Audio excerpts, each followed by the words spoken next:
এরকম কোনো ভাওতাবাজি যদি করা হয়, অগ্রিম বলে রাখছি, এই জাতি আপনাদেরকে ছেড়ে কথা বলবে না।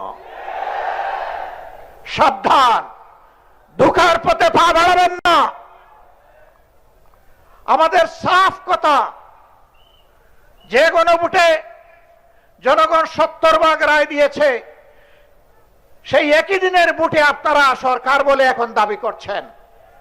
ওই গণভোট না থাকলে এই সরকারও মানা হবে না।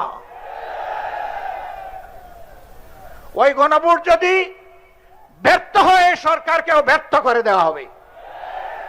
ওই গণভোট মানতে আপনাদেরকে এই জনগণ বাধ্য করবে ইনশাআল্লাহ।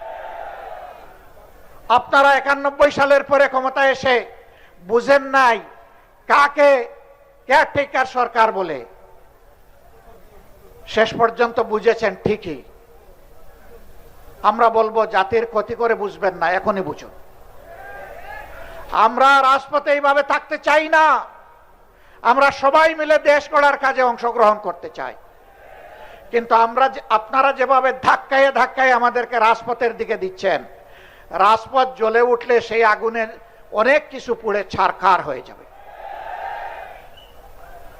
24-এর একটা চমৎকার স্লোগান ছিল আমাদের সন্তানদের, লেগেছে রে লেগেছে, রক্তে আগুন লেগেছে, রক্তে আগুন ধরাবেন না।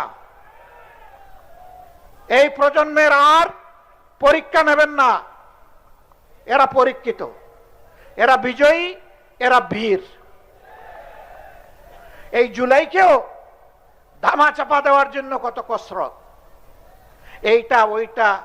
71 সাল অবশ্যই এটি আমাদের গর্বের, এটি আমাদের ইতিহাসের সোনালী অংশ।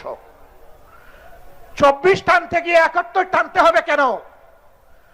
71 থাকবে 71-এর মর্যাদায়, 24 থাকবে তার মর্যাদায়। এই 24 আমরা হারিয়ে যেতে দেব না ইনশাআল্লাহ। 24-এর বীরদেরকে যথাযথ রাষ্ট্রীয় সম্মানে সম্মানিত করতে হবে। সে শহীদ হোক আর গাজী হোক, 24 নিয়ে কোনো অবহেলায় জাতি বরদাস্ত করবে না। 24-এর ঐতিহ্য নিয়ে গড়ে ওঠা জুলাই স্মৃতি জাদুঘর, এইটাও ভুলিয়ে দেওয়ার চেষ্টা করা হচ্ছিল আপনাদের দাবি এবং সংসদে বিরোধী দলের দাবির কারণে। ওয়াদা করা হয়েছে আগামী 5 তারিখ খুলে দেওয়া হবে। আমরা কিন্তু এটা আগেই ভিজিট করে এসেছি।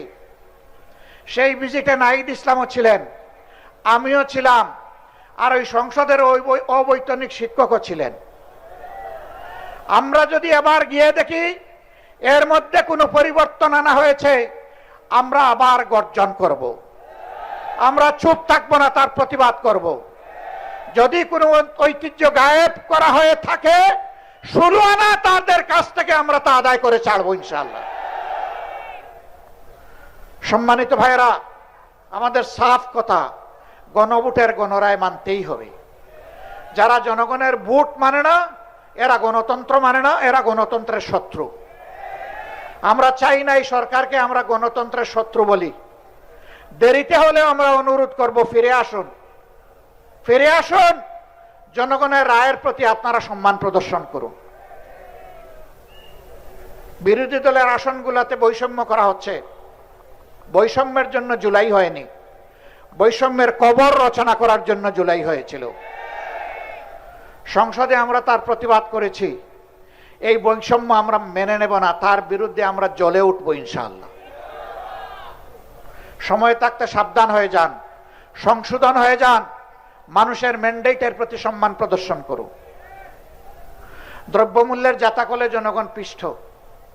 গ্যাসের দাম বাড়ানো হয়েছে, তেলের দাম বাড়ানো হয়েছে, বিদ্যুতের দাম বাড়ানো হয়েছে। এক একটা পরিবারের উপর 5-7 হাজার টাকার ট্যাক্স বাড়িয়ে দেওয়া হয়েছে। আপনি ফ্যামিলি কার্ড দিয়ে কিভাবে পুষাবেন? এইটা ফ্যামিলি কার্ডে দিবেন 2500, দাম বাড়িয়েছেন 5000।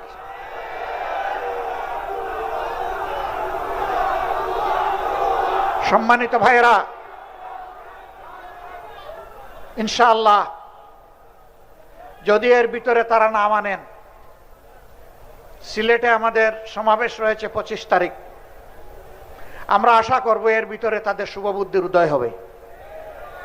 তারা ঘোষণা দিবেন যে হ্যাঁ, আমরা গণভোট মেনে নিলাম।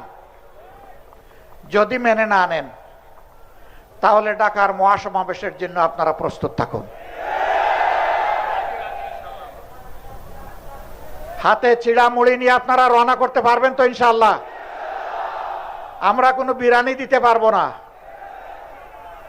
আমরা ইনশাআল্লাহ যদি কিছুই না থাকে রোজা রাখবো, আর না হয় একটুখানি চিড়া আর সামান্য একটু গুড় নিয়ে আমরা রওনা করব ইনশাআল্লাহ। এর শক্তি অ্যাটম বোমার চাইতেও শক্তিশালী।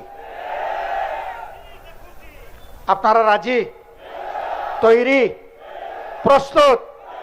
যে কোনো মূল্যে নিজের অধিকার আদায়ের জন্য লড়বেন ইনশাআল্লাহ। লড়াইয়ের পিছন ভাগে নয়, এই নেতৃবৃন্দ সবাই অগ্রভাগে থাকবেন ইনশাআল্লাহ। আল্লাহ হাফিজ।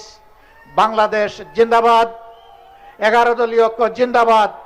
ফেসিবাদ নিপাত যাক। আসসালামু আলাইকুম ওয়া রাহমাতুল্লাহ।